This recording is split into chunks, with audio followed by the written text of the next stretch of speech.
देखिए ये एक पोजीशन है, इसको हम आम भाषा में कुर्सी आसन कहते हैं।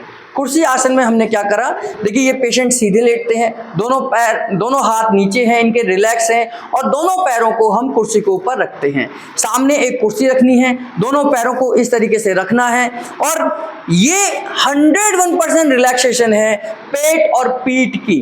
मेरी बात को ध्यान से सुनना, ये जो कुर्सी आसन है 101% रिलैक्सेशन है पेट की और पीठ की। यानी पेट की समस्या है तो इस आसन को आप कर सकते हैं, अगर पीठ की समस्या है, बैक पेन की समस्या है, तो आप इस आसन को कर सकते हैं।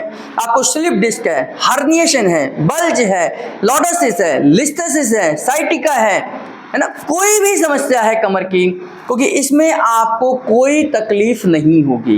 इस आसन से आपको कोई तकलीफ नहीं होगी, उल्टा आपका सर्कुलेशन आपकी कमर पे जाएगा और जो आपके मन को रिलैक्स करने का काम करेगा। ये सर्कुलेशन आपके पेट की तरफ आएगा, जो आपके इस समय पर अगर पेट देखा जाए तो सबसे मुलायम स्थिति में होता है, क्योंकि अब इनको ना तो पेट पर जोर लगाना है, ये बिल्कुल नॉर्मल अवस्था में लेटे हुए हैं, बिल्कुल मुलायम पेट हो चुका होगा। तो पेट को डायग्नोज अगर आपको करना है, सही डायग्नोज करना है, तो इस तरीके से भी डायग्नोज कर सकते हैं।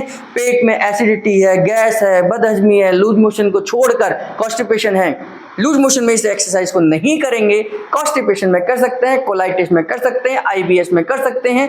इस पेट की कोई भी समस्या है, इस पोजीशन पे आप लेटिए, 15 से 20 मिनट आपने लेटना है और आपके पेट की समस्या में बहुत आराम आएगा।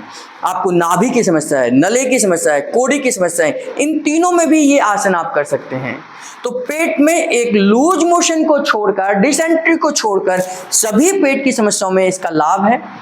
आपकी कमर की समस्याओं में केवल फ्रैक्चर को छोड़कर, अगर फ्रैक्चर है आपके इंटेस्टाइन, आपके स्पाइन में, तो फ्रैक्चर को छोड़कर बाकी सभी एक्सरसाइज में, सभी प्रॉब्लम में, चाहे वो आपके MRI, CT स्कैन या आपके एक्सरे में कोई भी समस्या आई है, लॉर्डोसिस है, लिस्थेसिस है, स्पॉन्डिलोलाइसिस है, स्पॉन्डिलोलाइटिस है, एंकिलोजिंग है, या स्लिप डिस्क है, बल्ज है, हर्निएशन है, सब समस्याओं में आप इस आसन का इस्तेमाल कर सकते हैं। पेट और पीठ की किसी भी समस्या का समाधान आपकी इस आसन से हो सकता है। इसमें केवल क्या ध्यान करना है, सावधानी इतनी करनी है कि अगर आप इस तरीके से लेटे हैं और अगर पीठ में खिंचाव आ रहा है, तो आप कुर्सी को या तो थोड़ा सा आगे कर सकते हैं, या थोड़ा सा पीछे कर सकते हैं, थोड़ा पीछे कर सकते हैं, थोड़ा आगे कर सकते हैं, थोड़ा और आगे कर सकते हैं। तो कुर्सी की सेटिंग करनी है और कुछ नहीं करना। अगर आपको हल्का फुल्का खिंचाव है तो आप कुर्सी को थोड़ा आगे थोड़ा पीछे कर लीजिए। एक पोजीशन जरूर आएगी आपके बैक पेन में, पेट के दर्द में, कि जिसमें आप 100% रिलैक्स होंगे। और इस तरीके की अगर चेयर है जिसमें खाने बने हुए हैं, तो आप पैर को बीच में फंसा दीजिए, जिससे इनके गिरने के भी चांसेस नहीं हैं। तो ये 100% रिलैक्सेशन है। इसमें आंख बंद कर कर, हाथों को सीधे कर कर 15 से 20 मिनट लेटिए और फिर उसके बाद आप स्थान छोड़िए, तो आपको बहुत रिलैक्स होगा। अब कुर्सी हटानी कैसे, लगानी कैसे, ये ध्यान करना है। कुर्सी लगाते समय दोनों पैरों को एक साथ नहीं रखना है, एक एक करके रखना है।